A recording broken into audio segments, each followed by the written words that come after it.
The 7 Watchers that terrified the 200 fallen angels. In the days before the Great Rebellion, there were those among the Watchers who remained steadfast in their divine charge. These were Ariel, Raphael, Raguel, Michael, Sakel, Gabriel, and Ramel, a cherub of great wisdom. They, like the others, had been appointed by the Almighty to watch over the earth and its inhabitants.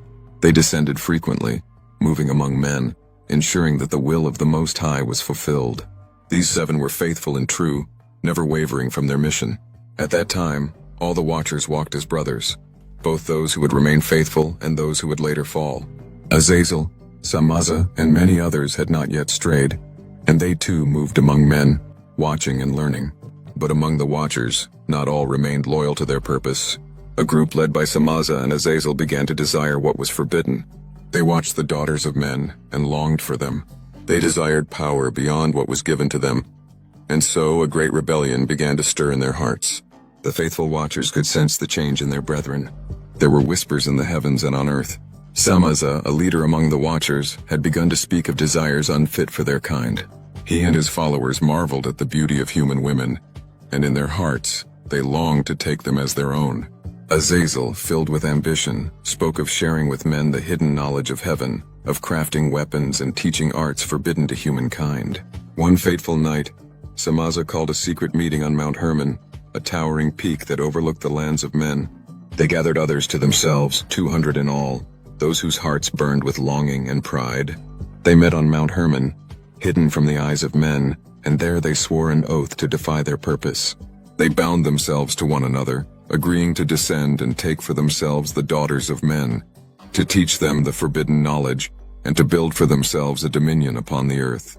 Samaza gathered his followers, those who had grown restless in their divine duty. Among them were many powerful angels, leaders, warriors, and scribes, who had once walked in the light but now stood on the edge of darkness. Standing before them, Samaza spoke with passion. "We have been watching the children of men for so long," he said. "We have seen their beauty, their lives, and their struggles. Why should we remain distant when we could walk among them? Why should we not take for ourselves wives, beget mighty sons, and teach them the secrets of heaven?" His words stirred the hearts of those who had already entertained such thoughts. Then Azazel, the most cunning among them, stepped forward. "And why should we not rule over them?" he added. "We possess knowledge beyond their understanding. We could teach them the secrets of metal, of war, and of sorcery. We could shape them in our own image and become as gods among them." A murmur of agreement swept through the gathering. One by one they swore an oath, a terrible vow that bound them together in their rebellion. They knew the punishment for their crime would be severe, but they no longer feared the wrath of heaven. Their choice was made. The faithful Watchers stood apart, grieving for their brethren. Gabriel, who was set over paradise and the serpents, urged them to reconsider, but his pleas fell on deaf ears. Sakel, whose charge was over the spirits who sinned, foresaw the coming judgment, but none among the fallen would heed his warnings. Raguel, whose task was vengeance upon the world of the luminaries, remained silent, knowing that in time, justice would come. Raphael, who guarded the spirits of men, warned, "If we break the boundaries set by the Most High, we will bring chaos to the world below. The knowledge of heaven is not for them to wield." Michael, the great warrior, added, "The rebellion you whisper of will bring only ruin. The Lord of hosts sees all.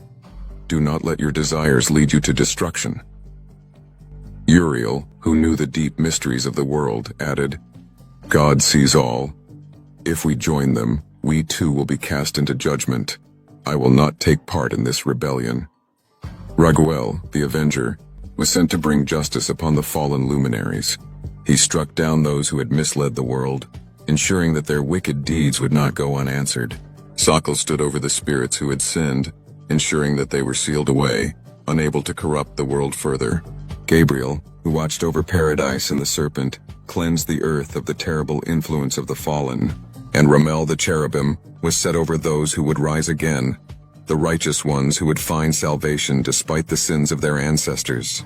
The others agreed. They knew that their brothers had chosen a path of destruction, but they would remain faithful. They would continue their duty, watching and guiding as they were commanded. When the fallen ones descended upon the earth, taking wives and teaching men forbidden knowledge, the 7 holy angels watched in sorrow. They saw how the world changed.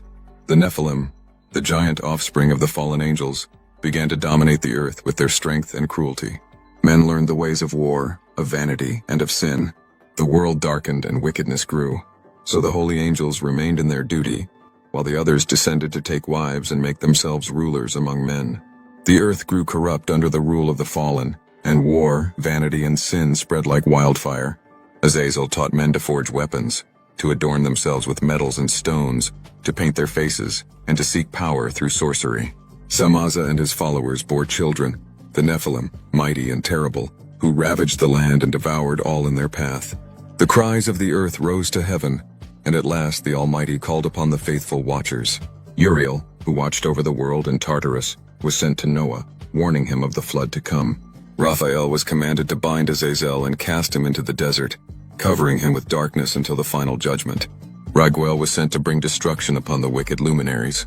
Michael was ordered to lead the heavenly host against the rebellious watchers, and Sakal was tasked with binding their spirits for all eternity. "You shall bind them in the depths of the earth," the Almighty decreed, "until the day of judgment, when they shall be cast into the lake of fire." Raphael was sent to bind Azazel, for he had led mankind into bloodshed and corruption. Azazel fought, but he was no match for the Holy One. Raphael cast him into the desert, binding him in darkness until the final judgment. Michael, the great warrior, led the charge against Samaza and his followers. He and the host of heaven descended upon the rebellious angels, striking them down and casting them into the abyss. The fallen ones were bound, and the floodwaters came, cleansing the earth of their corruption. Mankind, though wounded by sin, was given another chance, and the 7 holy angels continued their watch, faithful to their purpose. Gabriel was set against the Nephilim, bringing ruin into their great cities, and Ramel was charged with overseeing those who would rise again in the end of days. The battle was swift and terrible.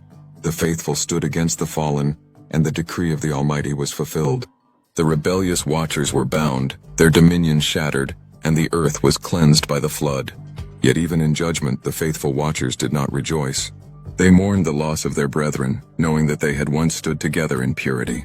They had watched over the earth as one, but now the fallen were cast away, never to return. Still, the faithful remained at their posts, ever vigilant, watching, waiting, and ensuring that the will of the Almighty was done. To this day they remain. Uriel, the guardian of Tartarus. Raphael, the healer of men. Raguel, the bringer of justice. Michael, the protector of the righteous. Sakal, the warden of fallen spirits. Gabriel, the keeper of paradise. And Ramel, the overseer of resurrection. While their brothers fell into darkness, they stood firm in the light. They did not waver, they did not fall. They remained the faithful watchers, ever vigilant, ever true. And so the heavens watched over the earth, waiting for the day when all things would be made right again. Thank you for your support.